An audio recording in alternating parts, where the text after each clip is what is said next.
All right, so this is Unit 12, Lesson 4, which is solving by the quadratic formula. The quadratic formula is a very, very powerful tool for solving quadratic equations, and it's the oldest way that we know how to solve quadratic equations. If you look into the history of this is actually a really old formula. So up to this point in this unit, we've learned two ways to solve a quadratic.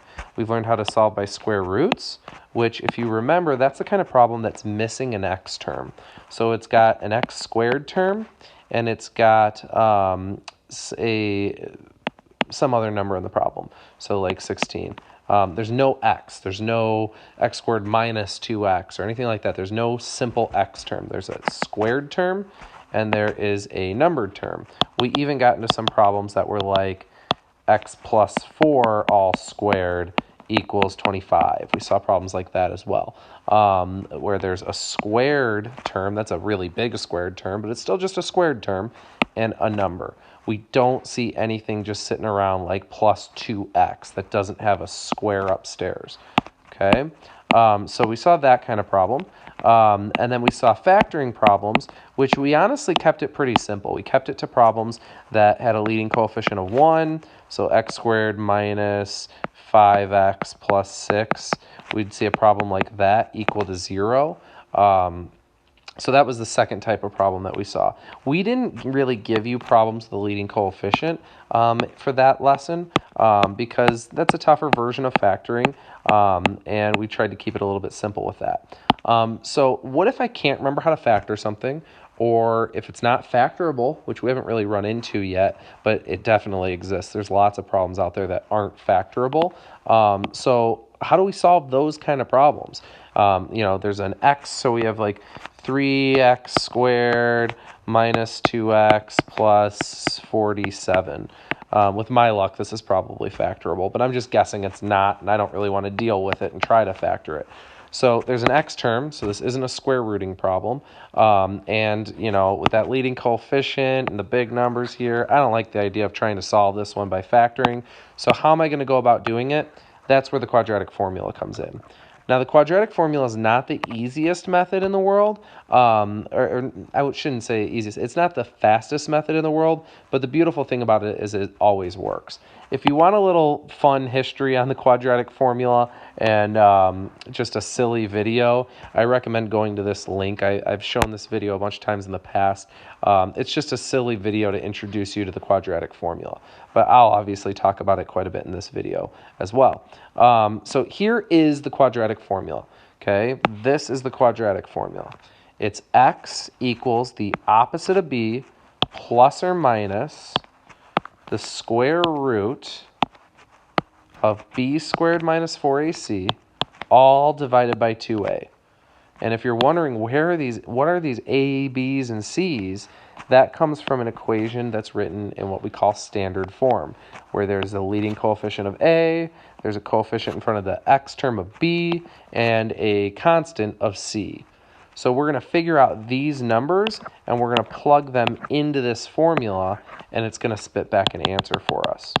If you want a couple of videos that are fun ways to remember this formula, we're not, with this current situation, we're not going to be memorizing this, but if you want some fun ways to memorize it, here's a couple of videos that you could click on that are pretty silly songs that help you remember the formula.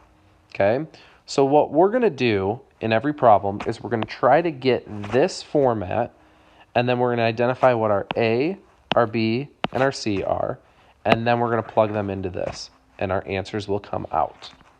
Okay, so let's try it with example 1. Example 1 is a problem where we could try factoring it. If I didn't know that I'm supposed to do this problem by quadratic formula, I could look at 20 and say, oh, what numbers multiply to 20 and add to 11? Well, 1 and 20, no. 2 and 10, no. 3, no. 4 and 5, no. Nothing does. So this is actually not a factorable problem, okay? And that's when we need quadratic formula. So for this problem, I need to figure out, is it in this form? Is it in ax squared plus bx plus c equals 0 form? And it is. It's standard form, it's called. Okay, so what I'm identifying here is that my a is what's in front of x squared, which is really a 1 if we don't see a number. So my a equals 1. My b it's what's in front of x, so my b here is 11. And my c is the constant, which equals 20. Now, we wouldn't be able to do this yet if this part wasn't 0. So it's a good thing that that equals 0. Okay, so we know our a, we know our b, we know our c. And what we're going to try to fill this into is the quadratic formula. X equals the opposite of b, so negative b, plus or minus the square root of b squared minus 4ac, all divided by 2a. That's called the quadratic formula. That's what we saw up here. It will solve all quadratics. So I come down here and I'm going to start plugging in these numbers that I see. I'm going to see negative b, so negative 11, that's that b, plus or minus, and we'll talk about what that plus or minus does here in a second, plus or minus the square root of b squared, that's 11 squared. I'm going to put that in parentheses so that I know that the whole thing's getting squared. Minus 4 times a being 1, times c being 20. So I'm just taking these three numbers and plugging them in over here. And that's all divided by 2 times a, which is 2 times 1. Now, we're going to eventually use our calculator to do this. I like to clean this up a little bit before I put it in the calculator, but you might decide that you want to put it in right away. I'm going to show it cleaned up first. But if you want to make that choice to go into the calculator earlier, that's okay. But you got to be really careful when you're doing it. I'm going to show you the Desmos scientific calculator, which actually makes it easier to type these things in the calculator. And some of you might just go calculator right away here. But that choice is yours. Okay, just make sure you're matching my answers. I'm going to clean this up a little bit first. I think that's an important skill to at least learn. Okay, so that negative 11 out here, he's going to keep hanging out there. Nothing's, directly connected to it. We've still got this plus or minus you haven't really learned about yet, and we'll learn about that in a minute. Okay, then the square root on the inside. If we're following order of operations, I should do the exponent first and square this 11. And it won't hurt to clean this up over here. 4 times 1 times 20 equals negative 80. Okay, so I'm going to really get 11 squared, which is 121, minus 80 in that square root. And then on the bottom, 2 times 1 equals 2. So what I did just there was I cleaned up this, and I cleaned up this, and I cleaned up this. You can kind of deal with those three parts all at once, and that's how I got to this step of the negative 11 plus square root of 121 minus 80 all over 2. Now we can clean up this.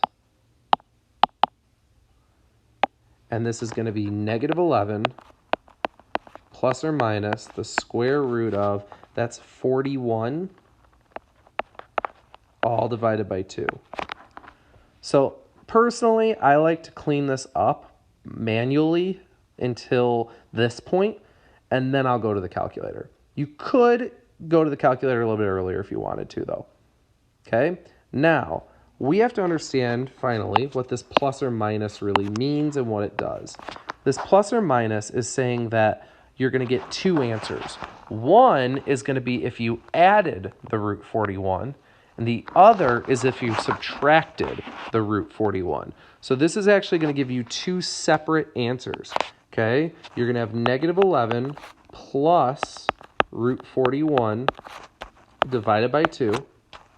And we'll get a decimal answer for that. And then you could also get negative 11 minus root 41 divided by 2. So we're going to get two separate answers for this question. Okay, quadratics often have two answers, and that's what the plus or minus is telling you to do, to split the problem into two parts, one with the plus, one with the minus. So if you were to type into your calculator earlier here, it would still split into two. One with a plus and one with a minus. And I'm going to show you how to do that on the calculator here in a moment. So before I actually get into this, I want to talk about what calculator I'm using. If you go to your app store, which I did, I went and I downloaded the Desmos Scientific Calculator, which is the one in the top left. I downloaded that. I think it's a great calculator for what we're doing and what calculators we would normally have available to us. It's actually a little bit nicer than the calculator we would normally have available to us. So I'm going to do this in split screen for you, and maybe you want to do the same. I'm going to go and I'm going to drag this up and pull up my calculator, and I'm going to try to type in what I see right there. Okay, so clear this. Here's how I'm going to type it in. Okay, with a Desmos calculator, you can use subtraction as a negative. So I'm going to go negative 11. I'm going to do the whole numerator in parentheses. So parentheses negative 11 plus the square root of 41. And then close the parentheses. Oops, I guess I don't need to do that. It automatically closes that parentheses. Then I'm going to hit divided by, and I'm going to type in 2. Now, a couple of things here. First of all, make sure that you are getting the whole numerator on the top and just a 2 on the bottom. It shouldn't be split up.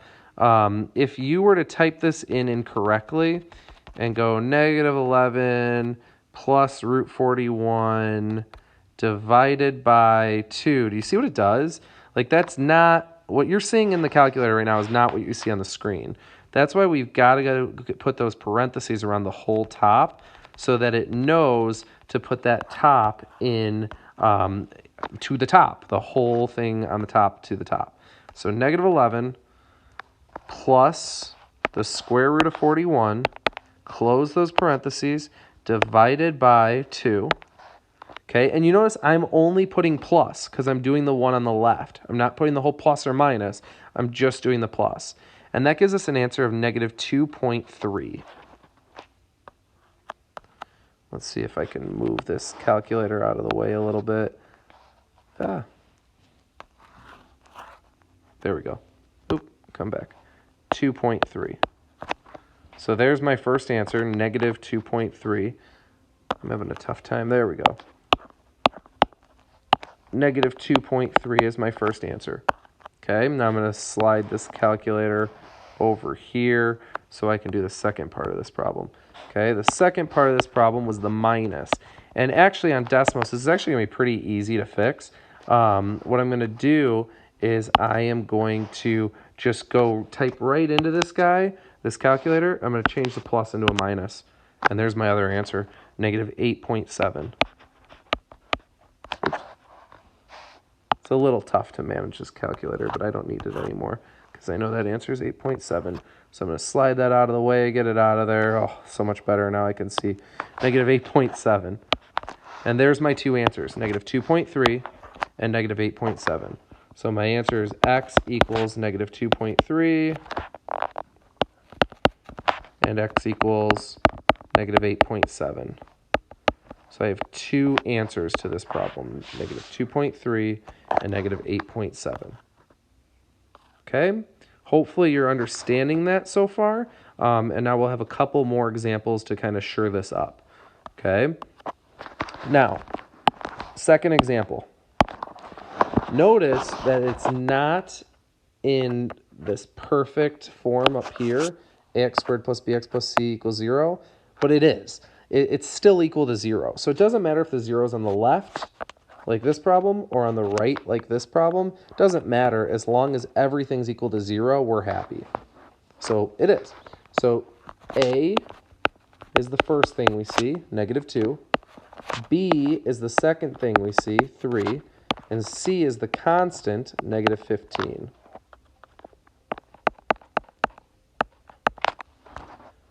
Okay, so we have A, B, and C.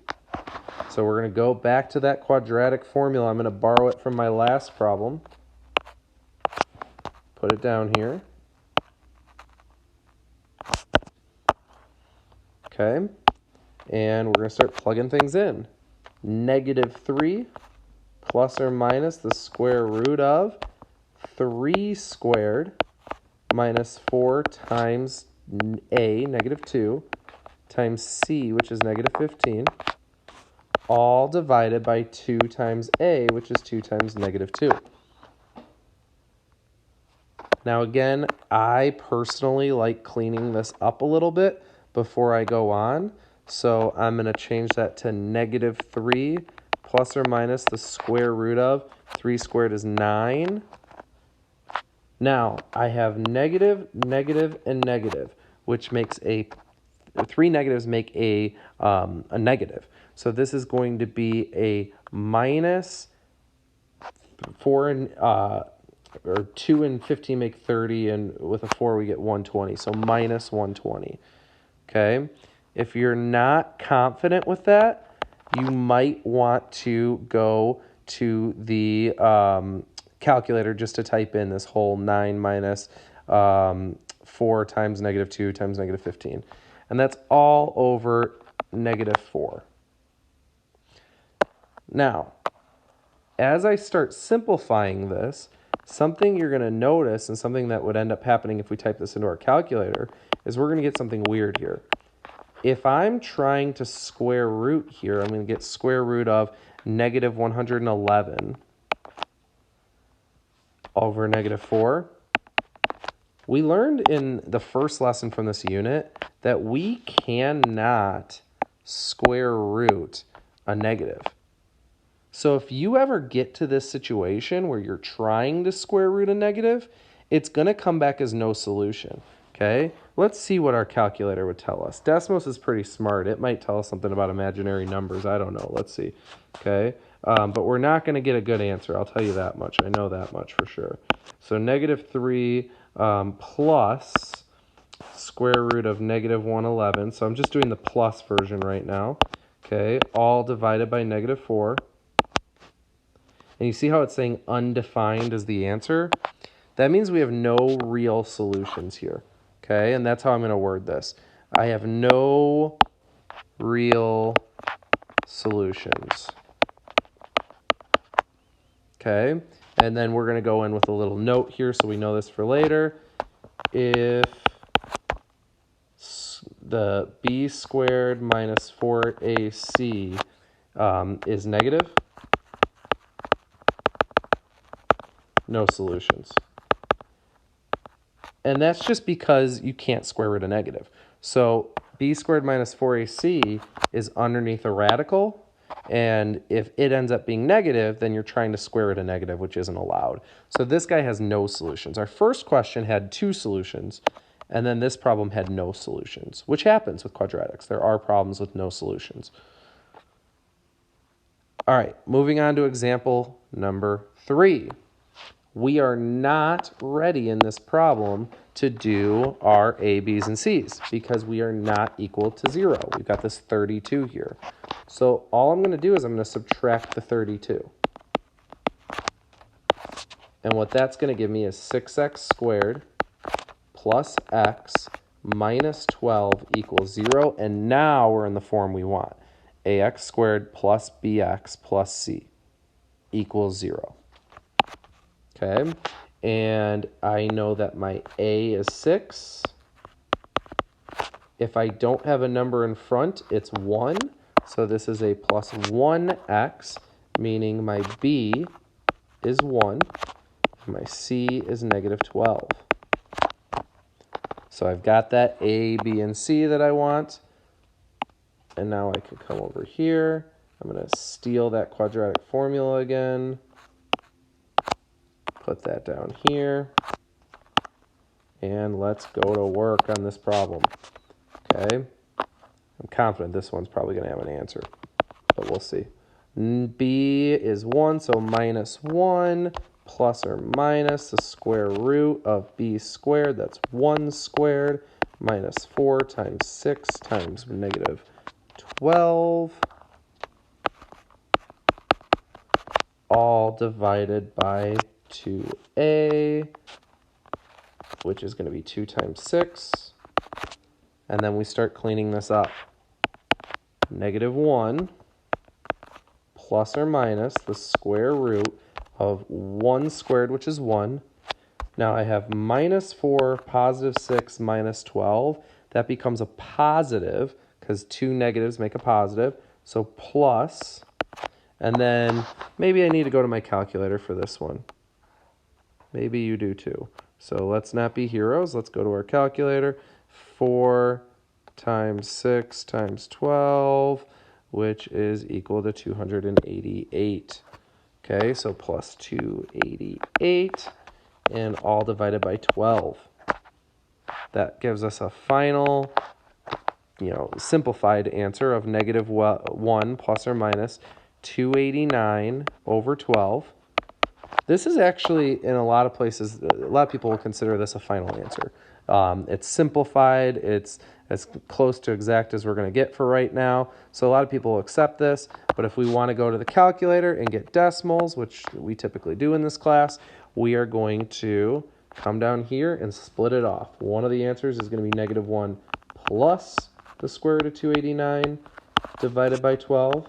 And the other answer is going to be negative 1 minus the square root of 289, all divided by 12. So we have two answers here in this problem. Let's go to our calculator. It's a positive, by the way, positive under that root, so it's going to give us the solutions. Okay, so let's get this out. Let's go and type in parentheses, negative 1 plus the square root of 289. Let's close those parentheses out there. Let's write divided by 12, and I get 1.33. There we go. And then all I'm going to do on this nice Desmos calculator is change this to a minus, and I get negative 1.5. So those are our two answers. X equals 1.33 and x equals negative 1.5. And those are the two solutions to this problem. So we have one more problem to do, and then we'll be done with this lesson. Okay, and on this last problem, what we're going to do is, well, we don't have it equal to 0. So I would rather move this over here than move both of these over here. I just think it's easier work to move the 20w over. So I'm going to subtract 20w from both equations, or both sides of the equation. It's going to give me 0 equals 25w squared minus 20w plus 4. Remember, there's no other w term over here, so we just throw the negative 20 over there. That gives us, it looks like these are going to be pretty big numbers, but that's okay. We can handle it. That gives me an a of 25, a b of negative 20, and a c of 4. I'm going to paste that quadratic formula from earlier, shrink it down a little bit, give myself some room to work, and let's finish this lesson. So opposite of b, well, b is negative 20 this time, so let's make this a positive 20, because it's a negative 20. Negative negatives are actually positives. So positive 20 plus or minus the square root of b squared. It's a big number, negative 20 squared, minus 4 times a, which is 25, times c, which is 4. Okay, and all of that is divided by 2 times a, with a being 25. Let's start cleaning this up. So when I start cleaning it up, I get 20 plus or minus the square root of. This is going to be negative 20 squared, which you got to be careful with those parentheses. A negative 20 squared is actually a positive, because it's a negative 20 times a negative 20, which makes a positive 400.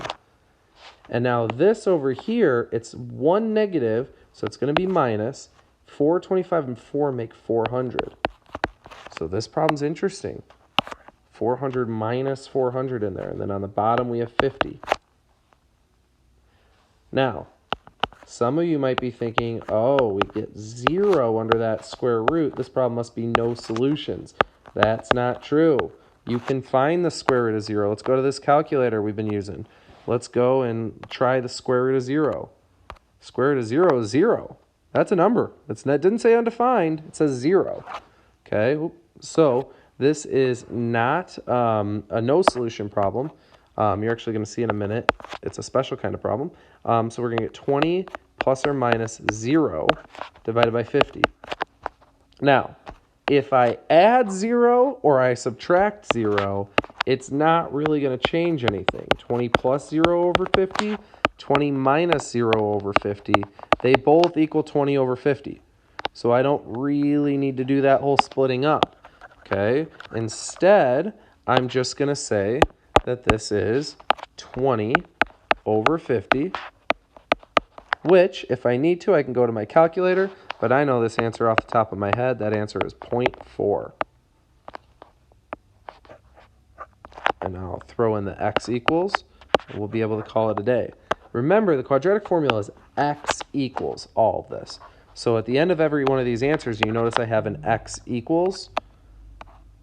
Okay, this one had no solution, so I didn't say anything. And x equals. It's not just two numbers at the end, it's x equals those two numbers.